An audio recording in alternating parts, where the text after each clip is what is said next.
by Willie Nelson. My name is Matthew Kroll. And we can still think our own thoughts. My name is Shahir Dowd. And this is the only podcast about movies, specifically the film Leave No Trace. I left no trace. You left no trace. No, the disc is clean. No, it's not. It's got a few rocks, got a few glasses. Your disc is kind of a mess, actually. I gotta say. It's pretty cluttered. I gotta say, you've left quite a few traces. Well, when you work literally out of the same room in your apartment for a long-ass time, things start to get cluttered. I appreciate that you've put on pants for me. They're shorts. They're shorts. Well, you know. Yeah. They leave enough to the imagination, of course, is what I like about them. How are you, Shahir? I'm good. How are you? Lovely. I'm having a nice beer talking to my friend about movies. Yes, and we were going to be talking about a different film this week, but unfortunately I had a little bit of a rough theater-going experience this week, which is why we were hoping, not that we didn't want to do Leave No Trace. Leave No Trace was definitely on our list of movies, so it's not please don't think that this is a second pick on our part in any way. It was a later pick. But it is a second pick because we were scheduled to do Sorry to Bother You this week, and I went over to the AMC Lincoln Square, where The Rock was standing outside. Dwayne The Rock Johnson was standing outside because they were having the premiere for Skyscraper at the exact same time. Well, that's nice. So I got to see like the back of The Rock for just like a second. I bought my ticket using my movie pass. Got into the theater. It was pretty full, and then we had that I don't know if you've ever had that kerfuffle where suddenly someone turns up and they say, "Hey, that's my seat," and I was like, "Oh, well, that's actually my seat over there." I just decided not to make a deal of it. I never sit in not my own seat. Really? Yeah. How about in this situation? So I didn't sit in my seat because there were 5 seats empty, and my seat was in the middle of like 2 other people. No, I would still, absolutely, I'd not. I would always sit in my own seat. Yeah, 100%, because otherwise, now your situation is different because of what happened next. Yeah. But as it turns out, you might have been right to do so. Right, but always, I am a huge proprietor. Assigned seating is one of the only luxuries at a theater that actually means anything to me. You're one of these people, if you don't sit in your assigned seat, democracy dies. Well, no, but like there's a reason it's there and you paid for it. Let's put it this way. Everyone has every right to sit in whatever seat they want to at the theater, but if someone comes up to you and shows you their ticket stub, absolutely, I'm totally 100% behind that. I'm just saying that if I get to the theater and the seat that I've been allocated happens to be chose it in an uncomfortable place, right? But chose it. No. Well, here's the problem. This is the problem we're gonna get into. If it happens to be in like a place where it's like for example, eventually when I went to Leave No Trace, I had an assigned seat, but the movie was relatively empty, so I just sat wherever I felt comfortable. Sure, but you did pick your seat for Leave No Trace. Okay, so here's what happened. Your situation is like the 2% time. Yeah. Chance. Okay, so here's what happened. So I sit down, there's 5 empty seats. The seat that I've been assigned is like in the middle of like people, so I'm like, I'm not going to bother. I'm just going to sit where I am. And then eventually someone comes and says, "Hey, that's my seat." And I say, "Oh, absolutely, I'll move over." I move over to the seat, and they're like, "No, that's not your seat. Somebody else is sitting there." And I was like, "Oh, okay." And then I look at my ticket stub, and it says R6. And I'm looking at the row, and I think they said, "No, this is S6." And it turns out R is the disabled row. And so I look, and the disabled row only has 1, 2, 3, 4, 5 seats in it. And I have and you're 6. And I have 6. And I'm like, wait, what is happening here? And I have to go out to get, talk to an usher. The usher comes back and says, "Oh, we sold you the empty wheelchair seat." So basically, R6 is the wheelchair space. So there's no physical seat there. You just, you get that space. Your first mistake was talking to a human at a movie theater. Yeah, true. Yeah. Well, I tried to avoid that by doing the whole thing, the machine and everything, but that's what allocated me that seat. The machine gave you the seat? The machine. I didn't have a choice of seat. It just said, here we go. Huh. And so no, you picked it, though. You did pick your seat on the screen. No, I didn't. It just went straight through. Oh, that's never happened to me at the Lincoln. Yeah. Well, that's what happened to me, and I'm guessing that's because they were sold out, and that was the only space available. Weird. So it just gave me that seat. And then this is what happened: is that then I looked up, and the entire theater is sold out, and there's no seats available. So I'm guessing that's why I was allocated that seat. So I couldn't see the movie, and unfortunately, because of my schedule, I couldn't the next showing. For some reason, Sorry to Bother You was playing at 7:30 and then at 11:30, or 10:30 or something like that. And I was like, and I couldn't stay till 10:30 to wait for the next movie. movie. So we did a last minute sort of, hustle. Switcheroo. Yeah, switcheroo. We fooled you and you didn't even know it was happening. So that is the long-winded story. Nobody cares about that story, but that's how I ended up seeing Leave No Trace, which is a movie that was definitely on our docket that we wanted to see. We just, Sorry to Bother You was coming out, and I think we're both excited about that movie, seeing what, because I haven't watched the trailer, I've just read a review of that, and I thought it looked and sounded exciting. Gotcha. So here we are. Here we are. I'm so shocked. I'm going to back up a little bit. I'm so shocked you are not a hardcore, you, Shahir Dowd, are not a hardcore proprietor of assigned seating when a seat is assigned to you. I absolutely am. What I'm saying is that if I turn up in the theater and it's empty, and I've got an assigned seat, I'm just going to sit wherever. I'm not going to, But normally, for example, here's the situation where I wanted to avoid is that my seat was in the middle of three people. I don't want to, and there are 5 other empty seats here that are equally as comfortable that don't look like they've been occupied. I'm not going to bother those people to get up and get out of my way to take that one middle seat when I could just sit down here. But in the theory of it, you were just not mitigating. What's the word? You're just deferring the bothering until later because it's going to probably bother someone else. Well, I didn't think it would, but it did. But apparently, in that is the one situation where it has. And again, if you have the seat, I'm absolutely going to give it up and jump into the seat. We all remember my wonderful story from the Shape of Water, where there was literally a battle for 20 minutes. Do you do that on a plane though? Like if you go on a plane and you've been assigned a seat and the plane is empty, do you just not jump into? I sit in my seat, and then if there's no one next to me, I'll spread out once the cabin's closed. Yeah, but otherwise, there's no point in changing the actual seat. I just if there's seats free, I get what is the philosophy of the easiest route chosen? I guess is the sure it's water. All right. So speaking of water, there's some rivers in this movie, and there's some wilderness and some nature, and there's people leaving no trace. You brought up the trailer actually for Sorry to Bother You, which you did not see, which I haven't seen. I've seen snippets and little images here and there. I have to say, I saw the trailer for Leave No Trace, and it got me pumped for it. Pumped. Yes. Pumped. Describe pumped. Tell me what pumped means. Very excited. It sounded like a story that I really wanted to hear and learn more about. And it seemed like characters that I could actually get behind. I'm a big fan of Ben Foster, my boy Medivh, the newcomer. What's her name? I can't. McKenzie. No, it's not. It's Thomasin. Thomasin McKenzie. Yeah. It just seemed like a really cool movie, and for a trailer to get me excited about this story, even behind its kind of nonsense Mumford & Sons wannabe music that I normally am turned off by in stories like this, I was like, this movie seems like it's gonna be awesome. Okay. So I was very excited to eventually see it. I think so. I was excited for a couple of reasons. One, it's Debra Granik, the director of Winter's Bone. It's been since 2000. Winter's Bone came out in 2010, I believe. When was Jennifer Lawrence birthed? Yeah, and this is the point. Since and that film obviously gave rise to Jennifer Lawrence, the behemoth, unstoppable Oscar winner that she is now, 2-time Oscar winner.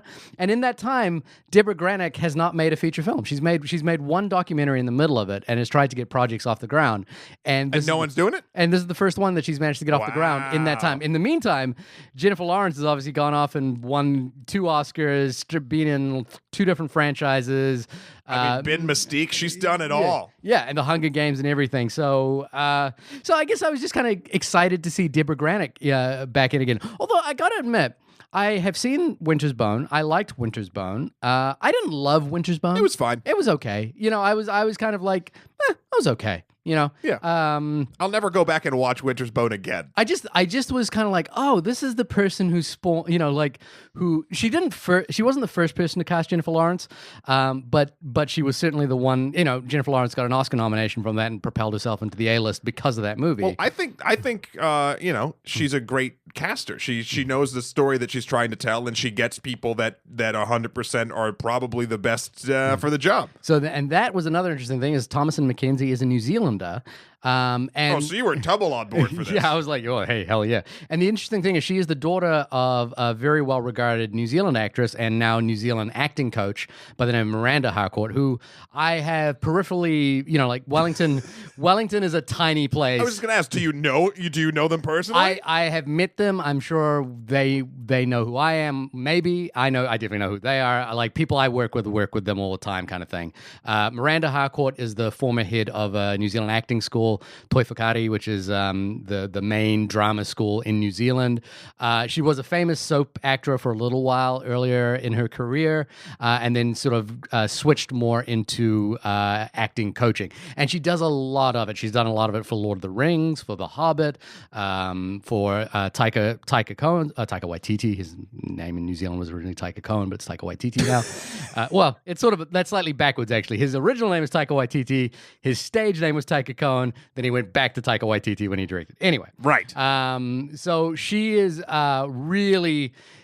Everybody in New Zealand knows Miranda Harcourt. So her daughter is playing this role, and this is obviously from the director who propelled Jennifer Lawrence into the spotlight. So everyone's kind of asking this question about Thomasin McKenzie. Can lightning strike twice? Can lightning strike twice? And I'm curious if we can answer that question, or perhaps answer that question, or at least peripherally dance around that question. And I'm also doubly excited because there are a couple of smaller films like this that we missed earlier this year, The Rider and Lean on Pete, which I haven't caught up with yet, but I've heard so much good stuff about. So I kind of want to make sure that we are, as well as doing the biggest summer blockbusters on the planet, also the smaller films that you may not have seen. Well, speaking of films that we miss sometimes, I mean, this is a thing. We got a lovely correspondence from someone we called out last week. Good to know you're listening. Nai, all the way from Taiwan, got back to us and slid a request series Under the Wire. After you publicly shamed her for not having done so. But listen, it worked, and now we have more work to do. She requested that we do the Blood and Ice Cream trilogy, aka the Cornetto trilogy. Have you ever heard it called the Blood and... I have. Okay, I hadn't heard that. I was like, the Blood and Ice Cream trilogy, what is that? And I gotta say, I am pumped. We'll get these in. I am so psyched to talk about these. I've been rewatching all of another great internet film reviewer everyone should check out. And if you're here and you haven't been there, that's weird. Movies with Mikey. Right. Has done all three of these films. Now, the Cornetto trilogy is obviously Shaun of the Dead, Hot Fuzz, and The World's End, all by my favorite working director, Edgar Wright. And that'd be super wrong, isn't he? Well, depending, but not in a lot of these films. Hot take. But he's still my favorite. Which one are we going to do if we're going to do one of these? Oh, we do all three. Oh, she said do one. Any one of them. Yes, I see it now. Well, no, we should do all three because we've seen them all. I guess so. Yeah, I guess so. I think it's important. I think it's important to when talking about those three films in particular. It's strange because they're not like a true trilogy. It's just they kind of are in tonality. So I'd be interested. We by doing that we've exponentially raised the amount of reviews we have to do. That's fair though. That's fair. I'm happy to do those. I enjoyed those films quite a bit. Yeah, we'll figure it out. So we will jump back into that. Thank you, Nye, for that request. We are closing the request bag right now. Request bag closed. Yep, sealed, zip tight, zip. But you can still email us with any questions, thoughts, comments, feelings, emotions, hugs, PayPal links, whatever you got. What? At onlymoviepodcast@gmail.com or hit us up on Twitter at onlymoviepod. We will be reinstating the request list once we've cleared out this old bag, which we are going to do with some furor and zest over the next coming weeks. We're going to try and clear out, including, I think, doubling up some of these reviews. Oh, yeah, 100%. We talked about that. We're going to theme these up. We're going to make, we're going to put these into like little packages that you can digest. The first one being the Jake Gyllenhaal package. The Jake Gyllenhaal Thriller Hour, which I'm really looking forward to. I've rewatched both films at this point, so I'm really excited about that. Nice. I've only done one. Okay. Anyway, let's talk about Leave No Trace. Leaving No Trace. IMDb leaves a trace about this film by saying, a father and his 13-year-old daughter are living in an ideal existence in a vast urban park in Portland, Oregon, when a small mistake derails their lives forever. Forever. Okay, that is wrong. That's a wrong. That's Wait, a wrong description. What's wrong about that? Well, the first of all, an ideal. What is it? An ideal existence. Okay, I hate to do this, but was it idyllic or ideal? I copy and paste it. I didn't type it. I'm pointing at it right now. Living in an ideal existence. I think the word they want to use there is idyllic. But they didn't. So, nope. Well, ideal could be. You think their situation is ideal? It's a matter of opinion. It's not. It's my opinion. That's not a factually incorrect statement. That could be.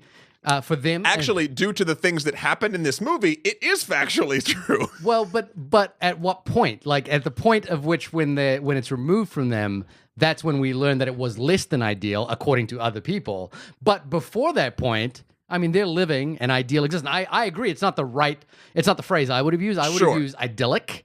But I'm not saying I wouldn't shout that was wrong. I think it's fairly wrong. But is it just that word? In a vast urban park in Portland, Oregon, a small mistake derails their lives forever. The focus is wrong a little bit. The small mistake, we can get into it as we sort of start talking about it. Right. Yeah, but it's not like what was the movie we did a couple of weeks ago where it was like it was actually factually incorrect. This one is less than that, but still factually incorrect. All right.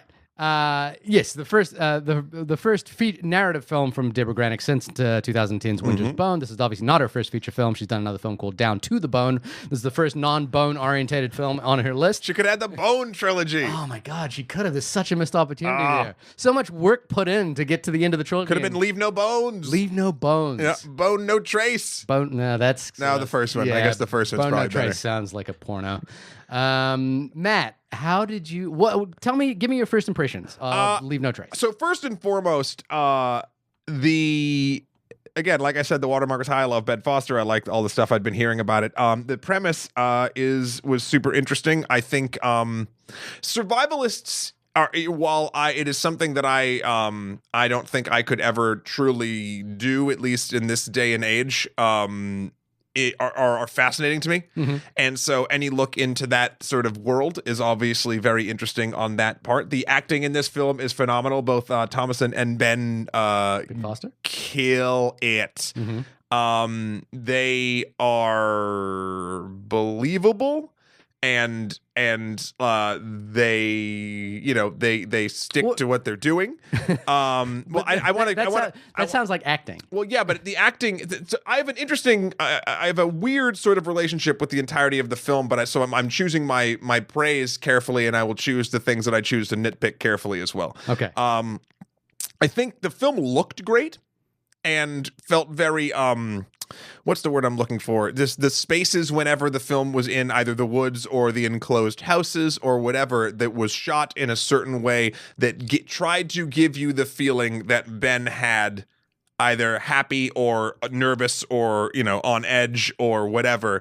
And it sort of really put you in his headspace. And I think that was an important thing and got me sort of sold and on board with aspects of it there. I think the script, from a conversational, last week we talked about how in Ant-Man and the Wasp, any non-humor dialogue between humans didn't sound correct. It just wasn't it was not like humans talking to each other. This film, Leave No Trace, felt like humans talking to each other, even humans that are in odd situations that would sort of limit or change what the conversation would be about. I thought that was very believable. But for some reason, despite all the surface stuff that I can 100% see and how this film is well crafted and directed and acted and shot, I did not really connect with it on an emotional level at all. Okay. Which I found super weird. Okay. And to be honest, I have a couple theories that we'll get into as we go as to why that is, but I don't have, this is the first review in a long time where I'm hoping the conversation actually teaches me something about myself, because I can't put my finger on why that is, because all the pieces I laid out, those are the pieces that get me emotionally involved in cinema, in a story. And for whatever reason, I found myself not disinterested ever, but not caring about the characters. Okay. And I don't know why. And I hope that doesn't make me sound like the movie is bad. I think this is more of a thing of how I interacted with it. I think the film is very good.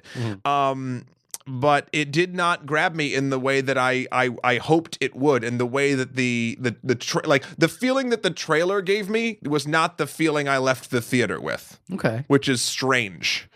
Because I don't think the trailer's super dichotomous. Like, the trailer's not misleading at all. No. So, yeah. What about you? So I think I want to get into that topic quite quickly if we can. But obviously for me, not obviously at all. Obviously. For me, the film, I will say this. I think I needed this movie at this time in my life. Okay. I think I am constantly feeling... I'm one of those people that is spending too much time on the internet right now, like looking at the problems of the world. And I'm looking at things where I feel like there is a lack of basic human empathy in actions around me, where I'm kind of, there are certain things where the question I ask myself are, who are these people's parents? A lot of time, in a lot of situations, obviously I'm talking about politics right now, and well, they're all like 80, so they're dead.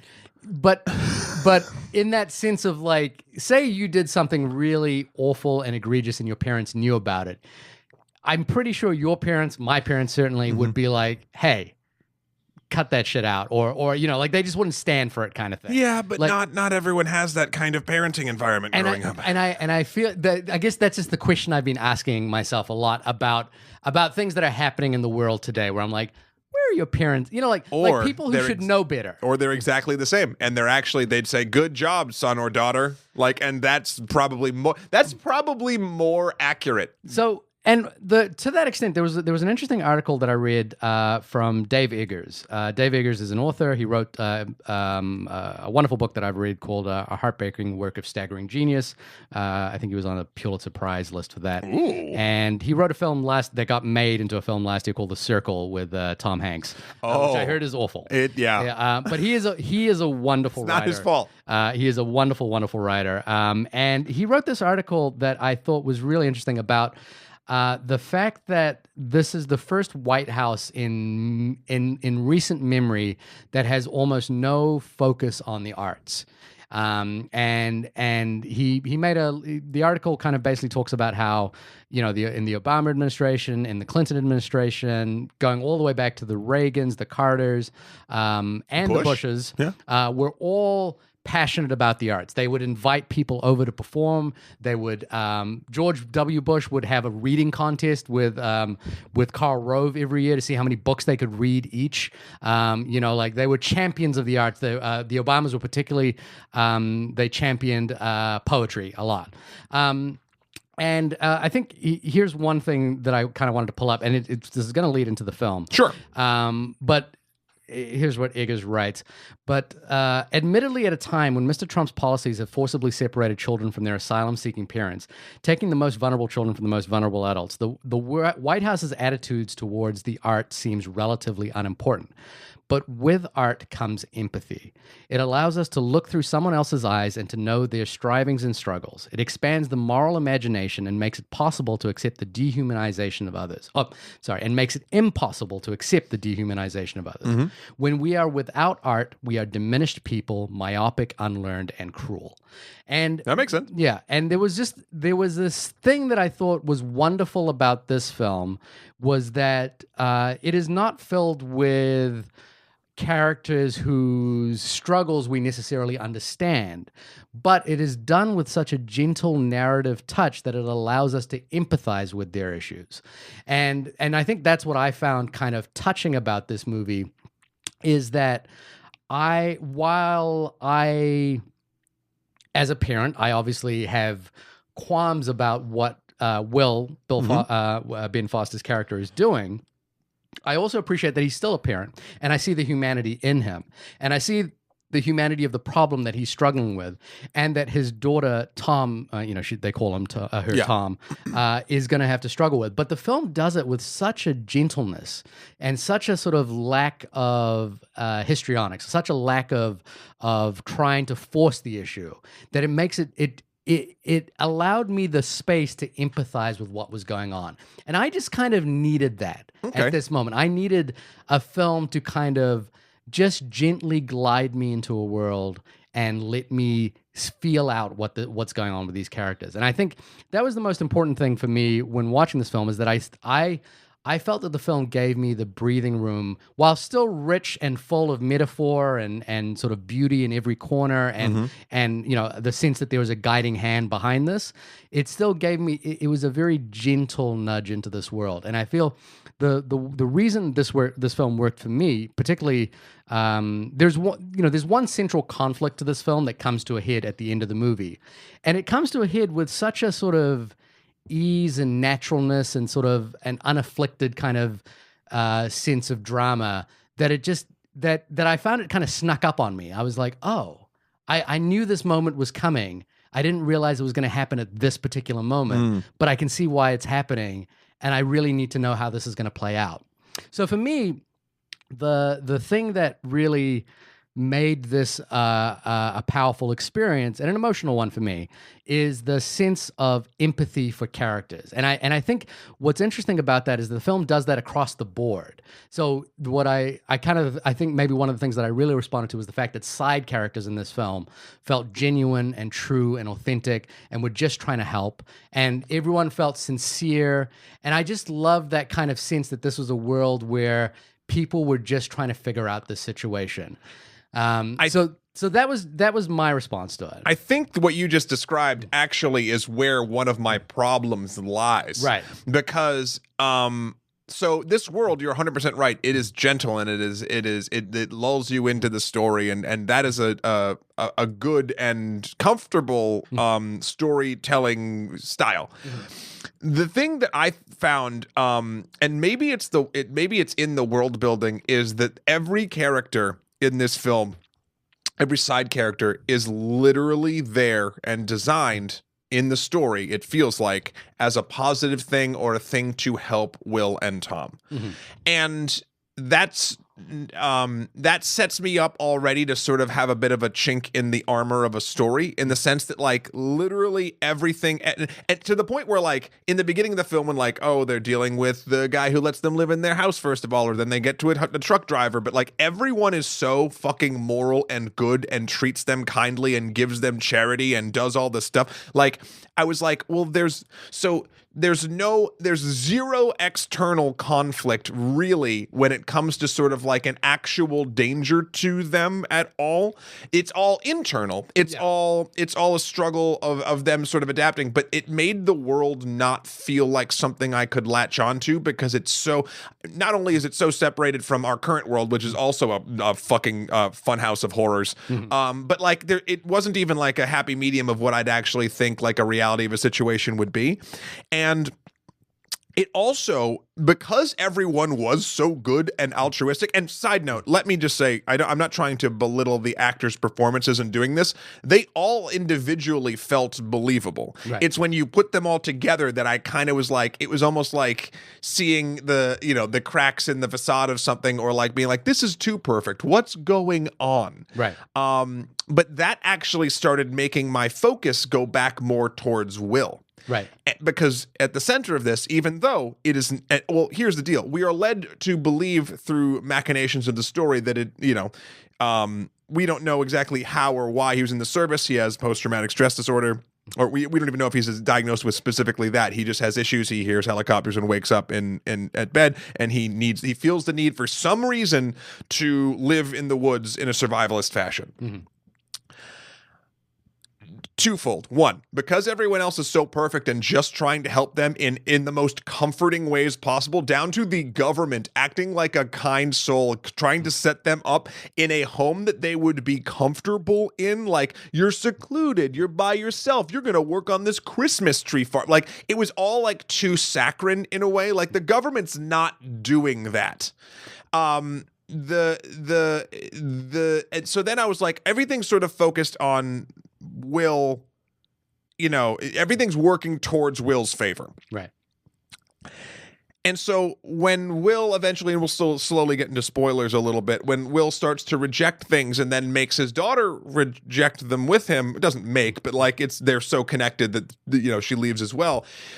I just started disliking Will, and not fully connecting with his story, which the film, I feel like, actually for the most part is like trying to tell, even though the daughter is there as well. Especially when he, I don't know, I'm trying to think of a specific moment, but I think it's more of a collection of the entire things. It never struck me, and then like for whatever reason, all of these disparate things didn't really get me involved in Tom's story either. Like I kind of knew that, I mean, because we know the trope of this sort of thing, that Tom was a teenager and Tom was going to start experiencing things that she hadn't, and then she'd be interested in them, and then she'd leave, and then, you know, or however it would happen. And so nothing felt surprising, not that I need it to, but nothing also felt conflicting, not that it needs to specifically. Yeah. It's a lot of just sort of like a gentle bath, I guess you'd say. And again, that's fine, but it didn't do anything to grab me. And I feel like the movie kind of, not in a vindictive way, but kind of turned me against one of its main characters, who I think is supposed to come off as you're supposed to empathize or feel bad. But I think, this is the other thing, and this is sort of the crux of my entire thing, why I started to not associate with Will and kind of dislike Will. They don't give him actually enough of a story beyond PTSD soldier lives in the woods. Right. And so I don't know anything about him other than this platitude. And I know he's a good father and he's trying to do the best for or what he believes is best for his daughter, but I'd have no connection with him on a personal level other than this is a stereotype of a person that I would feel bad for or empathize with. And there wasn't enough meat on his character other than that sort of trope for me that really allowed me to actually anchor in and start to feel bad for him. Instead, I just sort of was getting upset at the trope that was dragging this teenage girl through stuff that eventually wasn't good for her. Yeah. So I don't know. Sorry, that was long, but I finally got there. Okay. So here's the thing. I'm not going to try and convince you. I want you to. No, because I'm not. Because I think the thing about this movie is it gives you the freedom and space to interpret it however you feel, and how you feel is the way you feel about it. So I'm not going to try and dissuade you, and I don't disagree with anything you said about whether you empathize with Will's decisions or not, or whether you think that they're the right decisions. They're not the right decisions. Yeah. But for me, the thing is that the film allows me the breathing room to go along with his decisions, and the conflict that you don't think is there, I think is very, very much there. So when he goes to the house, and when he's okay, so we're gonna get into spoilers here as well. Spoilers. Yes, We're about 35 in. That's about So once we get in, basically once Will and Tom are discovered, they're taken into a government institution, and the problem that the government institution has is that they're not, the only law they're breaking is trespassing on the land.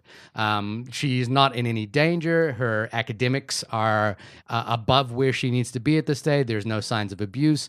And by the way, this is based on a true story. It's based on a book, My Abandonment by Peter Rock. But Peter Rock's story is based on a true story, and everything up until the point at which we leave, up until the point at which they leave the house, is documented as how it happened. Okay. Past that is obviously some part of fictionalization. In Oregon, is it not? It's you're legally allowed to be the prime caretaker of a child if you're homeless? I'm guessing so. I mean, she was cared for. She was cared for. She was healthy. She was educated. But there's a lot of places I know that like you need to in order to maintain custody, you need to have a domicile of some kind. But I don't know this in this particular case. Yeah. The two people were found, and they were not separated. They were given a house by a farmer. There was a lot of publicity because they were found this way. They would apparently been living in this area for about 4 years, and and then at some point they decided to move on. Yeah, and that's when the story basically loses trails, and Peter Rock's book picks up from that point. But I think for me, the conflict happens immediately. I know there's something not well with Will. Sure. Like, I know there's something problematic with Will. We see him wake up immediately. We know he's got this sort of survivalist mentality. We know that he is paranoid, probably delusional in some way, but perhaps not dangerously delusional. He seems like a kind-hearted person. I think there's a gentleness to his character that I really liked. And I see that the conflict is as soon as he arrives inside and he's no longer in control of his own destiny. Like, he is in this house and you see him sitting on the bed and he's curled up in a way that, like, he's completely uncomfortable with this whole situation. And she says to him, like, we need to adapt. And he that's when he kind of finally breaks down. He says, we're eating their food. We're working on their jobs. We're living in their house. We have adapted, which is something, is just a place he doesn't want to be in.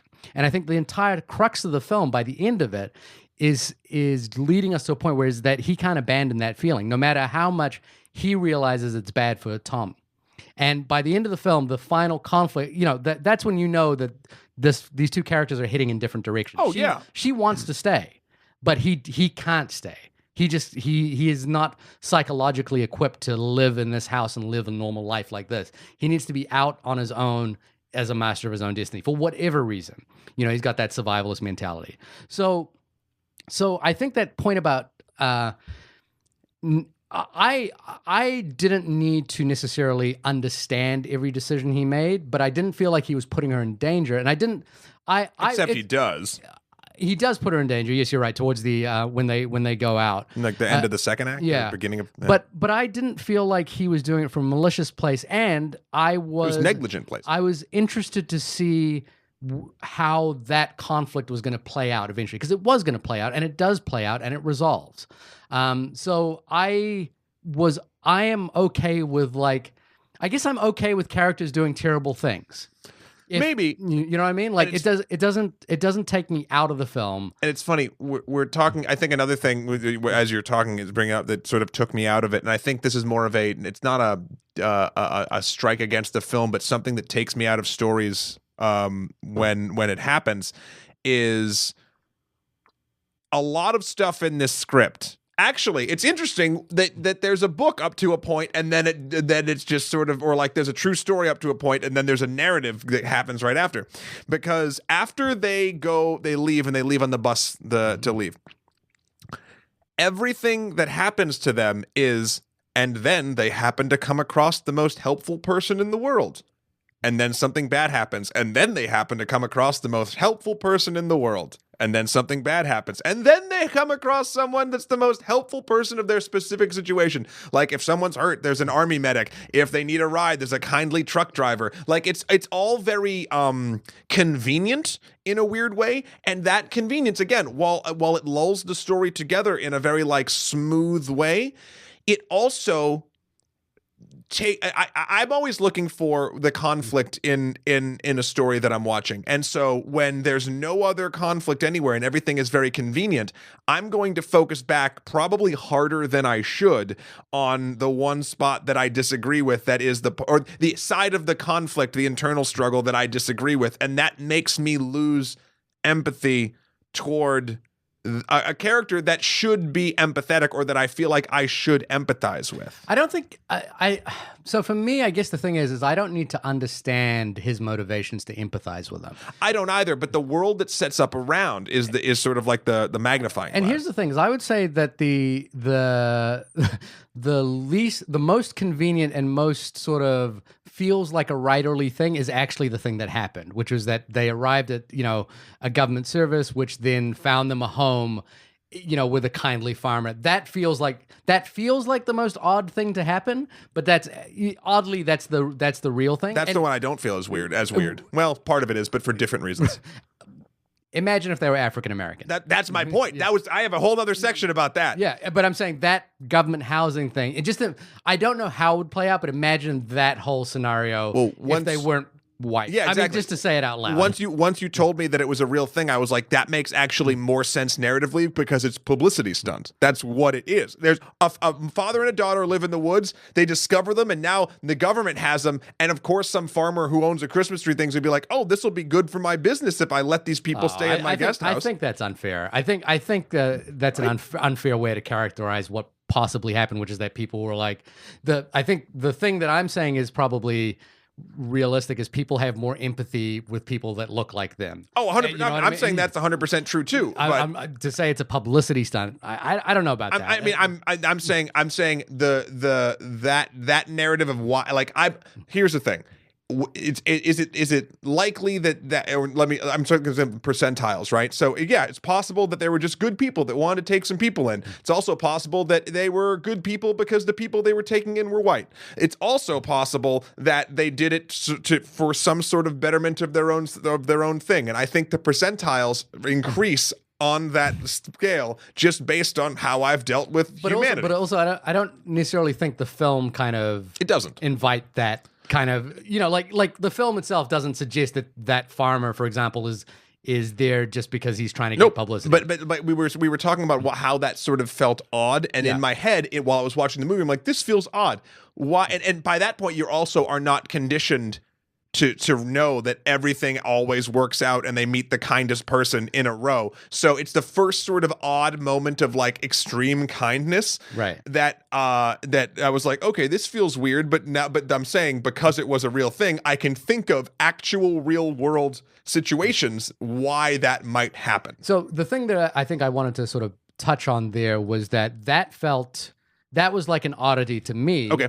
But I can't, I was willing to go along with it, and I think the conflict that they have there is that no wrongdoing other than trespassing has happened. So they're in a difficult situation, which is unlike our current administration. They're not willing to separate the family. Again, unrealistic. Unrealistic. And she's in no physical or mental harm. She is well cared for, she is educated, she is, has her needs, taken care of. I'm not saying it's right to be living out there, but I'm saying that's the conundrum you have if you're their caseworker, for example. So this solution that presents itself where someone offers them a house seems like the most logical. The point that I wanted to make earlier is that the thing that happens in the second half once they leave is that for example, I really liked that trucker character.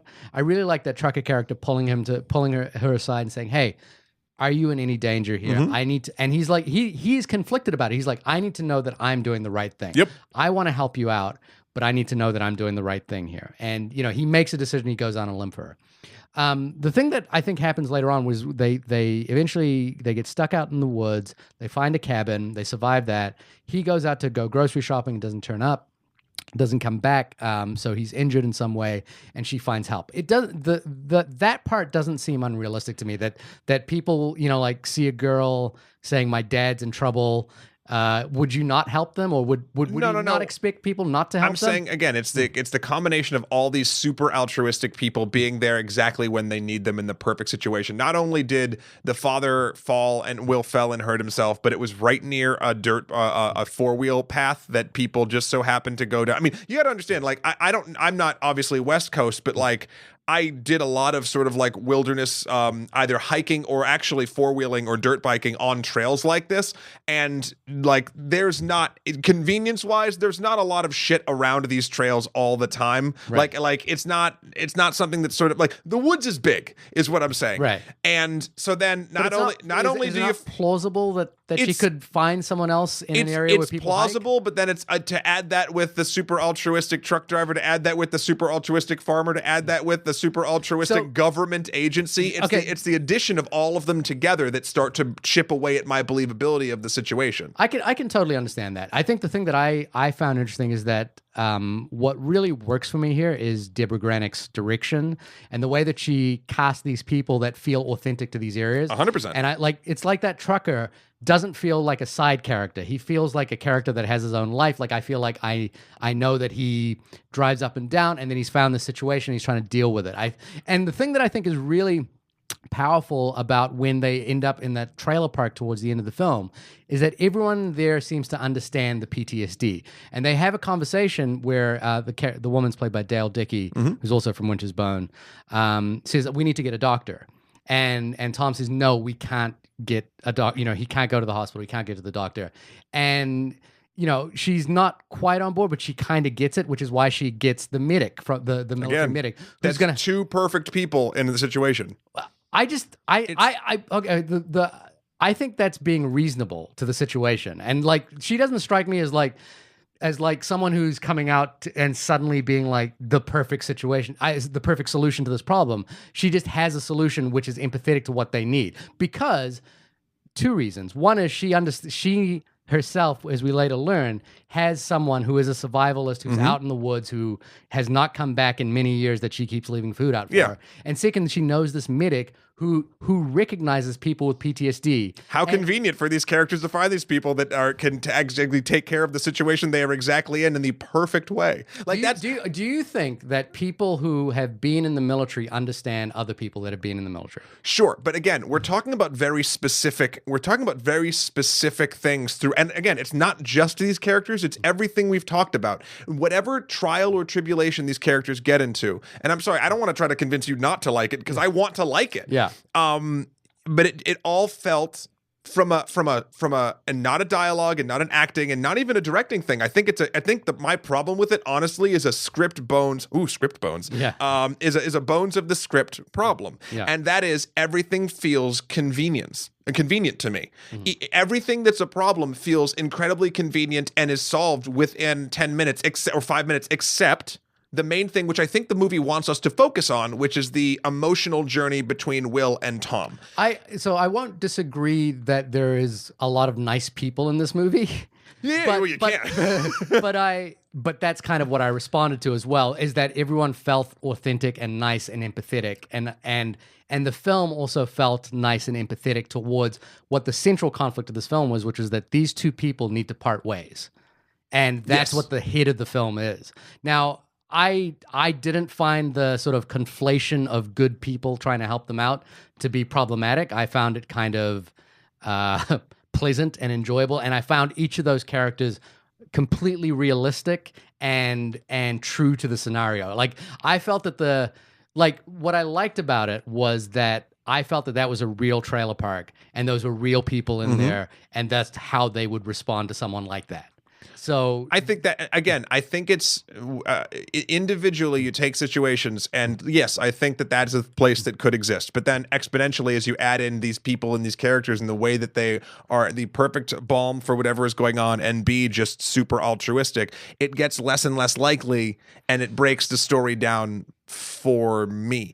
Have you ever been in an accident? Oh, yeah. Yeah? I've been in an accident, right? Like where... You're correct, a car accident. Yeah, so I've been in a car accident when I was a little kid where a van we were in flipped over and into a ravine, and I was a little kid. I was in the back with no seatbelt on, and I woke up basically like the van was upside down and was smashed, and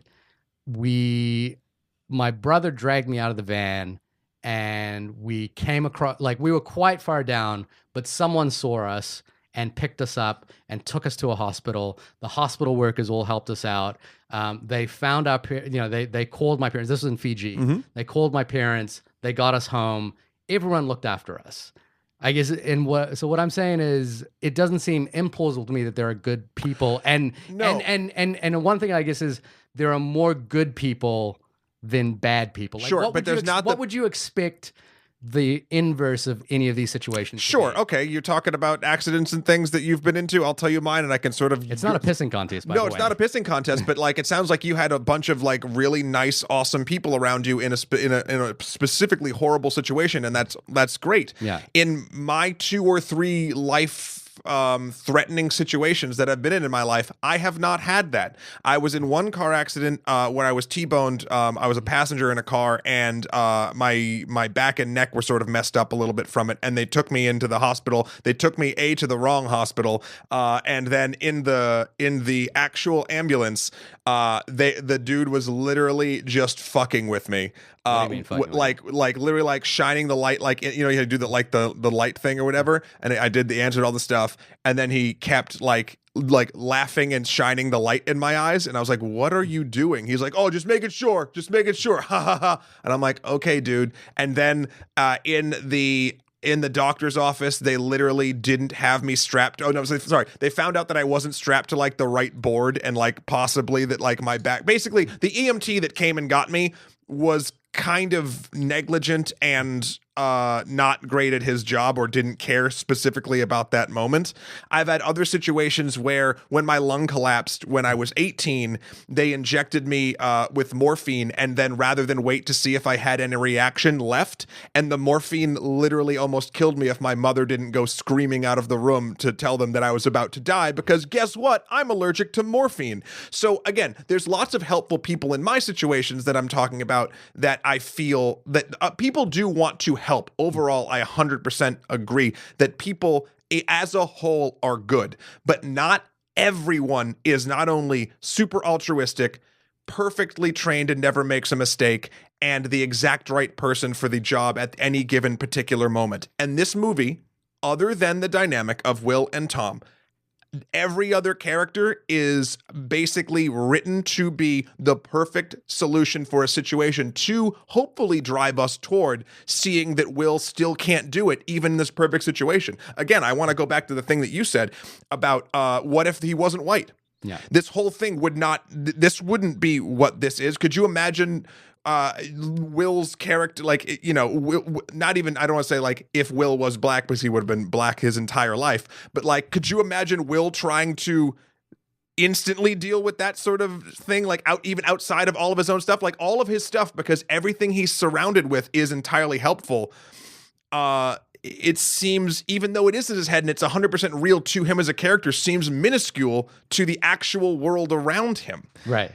Again, I don't want to discourage people from seeing this movie. In fact, I would love it if you wrote in onlymoviepodcast@gmail.com and tried to, again, talk me through some of this too. There's that thing is I don't want to convince you about whether you like the film or not. Well, right? sorry. I get that. You know, and I think, by the way, it sounds like you have a legitimate concern about medical malpractice more than anything. Well, we were just using the thing of accident. So, but any situation in my life. But because I guess my thing is, I feel like, and maybe this is just a different worldview, is that 9 times out of 10 people are willing to help, and 9 times out of 10 people are good. Like that's my worldview on the world. But 3 times out of 10, that person is the correct person to actually be helping you at any given time. Well, I guess what I'm saying there is 9 times out of 10 people are helpful. People want to be helpful or try to act in a helpful manner. I'm saying everything felt too perfect. My whole thing, going back, examples aside. I understand what you're saying is that there's a conflation of good people in this movie. Not only good people, perfect people. So I don't... skills that they need, tasks that they need done. I guess, look, the trucker seems like a trucker. Like they would be at a truck. I don't see how that is like that person has a perfect skill. He's a trucker. We're going in circles. It's the culmination of everything being I understand perfect. what you're saying. The medic seems like it's not the first solution. It's like the solution to the issue at hand, and someone who happens to understand that issue. Seems reasonable to me. But was called by a person who, to you, that you even said, like, understands their situation entirely, because she takes care of her survivalists in the woods, and they happen to come across this one trailer park that has this sort of group of people that has these group of, like, it's all very, again, it's, convenience is not necessarily a bad thing. Yeah. It's something that took me away from the story. Right. If these are things, and I'm sure I am in the minority of someone who these aspects of this film bothered them, it would be amazing. It's why I came in and even saying like I want to not. So I want to see the light. I want to see this movie again, because I walked out and I felt. Right. I felt like unconnected to it. I'm like, everything here was something I should have connected to. And then I racked my brain as to why I was not connected with it. The thing that I kind of want to come to here is the real hit of what this film is, which is these two people need to go in separate directions. Yes. They're not compatible anymore. She can no longer live with him because she has different needs than he does. And I think the thing that is heartbreaking about him is he recognizes this, but he can't stay at this place. Like, he can't stay at the trailer park, even though she's paid for it. He can't stay at this house, which is an ideal situation for them. He just can't be in those situations. He has some kind of psychological problem which prevents him from doing that. And he recognizes it, and she recognizes it. And I think, like, again, I'm not going to try and convince you whether you connect on the film or not, but that's the thing that drew me in, is that these two characters understand each other, and there's like a well of understanding between them where they need to move on. And that final scene, I think, is really beautiful. There's one scene that really, the one that kind of made me well up a little bit. And it's not, I think this is more a personal response, but I'm gonna borrow a quote from Ryan Johnson this week, who was talking about his favorite film critics, and he was talking about how his favorite film criticism is about the critic themselves. It's really about their personal reaction to films, you know? Well, that's what it all is. Yeah. And and so there's the scene where she introduces him to the beehive. And she, you know, so we get the initial scene with Dale Dickey where Dale Dickey introduces her to the beehive and says, you know, like, bees don't want to sting you, which you know, again, metaphorically could be apt to this film. She's like, you know, the bees just kind of want to poke their nose around and see who you are. They don't want to sting you because they'll die if they do. And, you know, she's wearing the full suit and everything. And you know, and Dale Dickey's character isn't. In the next scene, we see her basically introduce Will to the bees. And there's this moment of, I call it parental recognition, and I've seen it, and it's a special thing that I thought about in that scene, which is when you recognize that your kids are capable of more than you. Right. And Will is looking at her daughter, who's bravely just holding these bees and realizing, you know, this is an entire experience that he didn't teach her. It's an entire experience that he had nothing to do with, and she is perfectly fine. And there's that, you know, for me, that was that moment where I was like, when I've seen my son do something, I'm like, he is capable of more than I can give him. And that was the one moment in the entire film where I saw change in him. Yeah. That's the moment when I know that they like both sort of like walk away. Like, he's like, no, we got to leave. And so they like, kind of like pack up anyway. But like, I think that was the seed of the change that allowed him to actually eventually leave without her. Yeah. I think, because if that scene didn't happen, or we didn't see something like that, it wouldn't have felt believable to me for him to have let her stay. Yeah, and it happens so gently as well. It happens, you know, like it's not a big scene. It's just it almost feels like a sort of B-roll kind of scene, you know? Like B-roll. Yeah, you know, kind of thing. And then and the film, the thing I think I love is the yeah, there you go. You didn't get it. I didn't get it the first time. I was thinking about B-roll as an editing thing. But, Nope. Like, the film is kind of filled with moments like that. Like when she meets the guy who's training rabbits, you know, and you know, like, she immediately captures this rabbit and he takes it back to the cage and then has to train, you know, they train. It's this sort of like lovely moment where she realizes there's this other world of people doing other things, and he's talking about building this tiny house, which is this like, you know, this idea of permanence, which is something that she doesn't have, you know, like they're on the move. And so it's like building up in her. And she, you know, we see it as well, like when there's an interesting thing. And again, I want to connect it to where we are in America right now. Oh, no. But, you know, the child separation is a major issue, and it should be a major issue, and it's heartbreaking and it's difficult. And the thing that's difficult for me to comprehend is how much you realize your kid needs you no matter what. And like hearing stories of 1-year-olds being separated from their parents and 3-year-olds. And in this film, there's a 13-year-old who can't be separated from her dad. You know, like separating her from her dad would be a traumatic experience. And she says it. She goes, I don't want to be apart from my dad. You know, my dad's going to come get me. That's all she can think about. And it's the course of the film, like, you know, seeing the rabbits, doing the bees, you know, like being on her own in the cabin, you know, waiting. These are all moments where she learns that she needs to move away from him. She also learns that he is fallible, both when she almost freezes to death and when he hurts himself. Yeah. So, all of those things are kind of leading to that separation. But it's, I guess the heartbreaking part is like realizing, even though she's grown, capable, probably just as good a survivalist as him, the thought of being separated from her dad is trauma. And so I guess, they're thinking about child separation right now, in the context of where we are of like, can you imagine a 1-year-old being separated from their parent? I'm sorry if we're talking about that, but it's just on the back of my mind because of the empathy thing. It kind of ties back into my unbelievableness of, people always being, not always being, but a lot of people being good. I do think a lot of people are good, but at the same time, to get a 1-year-old in a courtroom by themselves, there needs to be a lot of bad people around. And like, it doesn't feel believable, especially maybe in this climate. Maybe I'm being poisoned a little bit by the climate too, but And I guess that was my point about bringing up Dave Eggers' article at the beginning, which was the idea that the arts allows us to have empathy, and a lack of the arts makes us cruel and myopic. And here we are. And I guess my point is here. The reason why the gentleness of this film worked for me is that I feel like if people watched this film, they would gain a sense of empathy for people that they don't necessarily understand. I think film definitely has that ability. I don't know if, and again, I hope that is true for this film. For me, that was not true. Right. There's many films that's half the reason. That's more than half the reason that I want to go to the movies, because I like empathizing with characters that I don't fully understand. Yeah. This film, despite all of its very large pros, and again, if we're getting into final thoughts, like, you should see this film. 100% see it before it leaves the theaters. It was a nice experience seeing it actually in a movie theater. I had a respectful audience.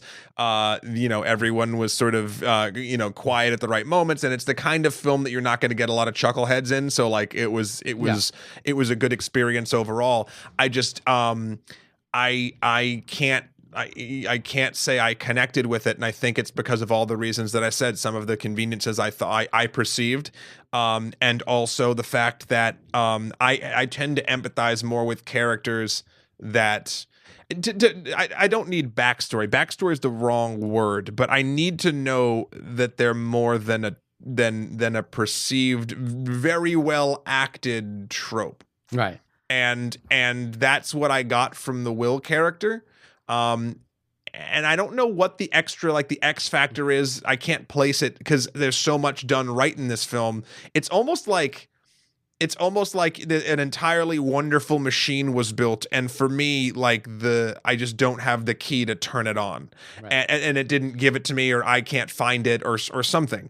But that's not to say that you, dear listeners, don't have the key within your heart, or however you want to do it, to like go. I mean, Shahir, you obviously did. You were affected by it, and it was positive for you, and I'm really actually very happy that that's the case.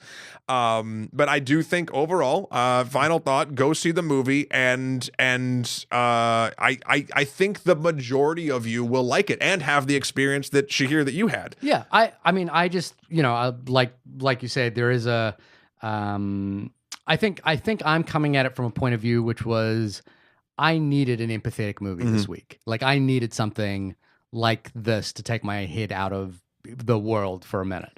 And I think the empathy that I kind of walked away with, or the feeling of empathy that I walked away with, was how profound post-traumatic stress disorder can be, and how it can, there's an entire population of people in America that, are coming back from wars that need support, and, not just services, but they need support, like we're putting them in terrible situations. So I kind of walked away with a sort of, I guess, a deeper understanding of what that is. And there's just a gentleness to this film that I kind of dug, like there's not a bombacity to it. It's a quiet, movie where emotions rang true without having to be spoken. And I think for me, I just needed that. That's just what I wanted, and I got it. So that's that's those are the final words. Those are my final thoughts on that film. Look, this has been the only podcast about the film Leave No Trace. Shahir, I think we've left no trace of anything else to discuss. I think we've wrapped it up. When you are not waxing poetic with the name of the film that we just reviewed in our closing statements, where can folks find you? You can find me at my website, www.shahirdaud.com, where you will find no trace of anything of interest. Oh, Matt, come on! Matt, where can people find you when you are... not filing medical malpractice suits against all the people who've been horrible to you in your life? Only two. I've had someone save me from drowning, so shout out to you. You know who you are. You can find me breathing lots of air at MatthewKroll.com. That's MatthewKroll.com for my life and works. Also Skeletor, the number 4, PREZ on Instagram, or Emperor MSK on Twitter. You can also see my latest videos with the Extra Credits crew at Extra Credits on Ye Old Fashioned YouTubes. Check that out. Just search Extra Credits. We just did a fantastic the flu pandemic episodes dropped. I believe by the time this one goes, number 2 will be out and shit starts getting real. And yeah, we just did something on random number generation and how much randomness in games can affect your actual positivity and enjoyment of a particular experience. And to find out the math about that is terrifying. But it's cool. So check all that stuff out. And yeah, I guess next week maybe we'll do Sorry to Bother You. Maybe we'll do something else. Yeah, actually, I'm trying to think what next week is. But either way, no more requests, people. No more. We are just doing what we want to do. We're not listening to anybody. Well, we're going to listen to the ones that unless you want to email us in, and you can email us in. Yeah, at onlymoviepodcast@gmail.com. But no, we are getting to them. But we're not going to listen to your emails. But no, we'll listen to the emails. We're just not taking new requests other than the 3 to 4 specials we've we'll just listen agreed to them. We just won't read them. No, we won't read them. No, we'll listen to them. We'll put hey, it into Siri, text to speech. Email. Read this, and it'll be you now, dear Matt and Shahir. You don't know what the fuck you're talking about. Matt and Shahir. Shahir. Matt and Shahir. Well, one day Siri won't be pronunciationally there are challenged. Dozens of us, literally. We'll see you next week. Bye-bye.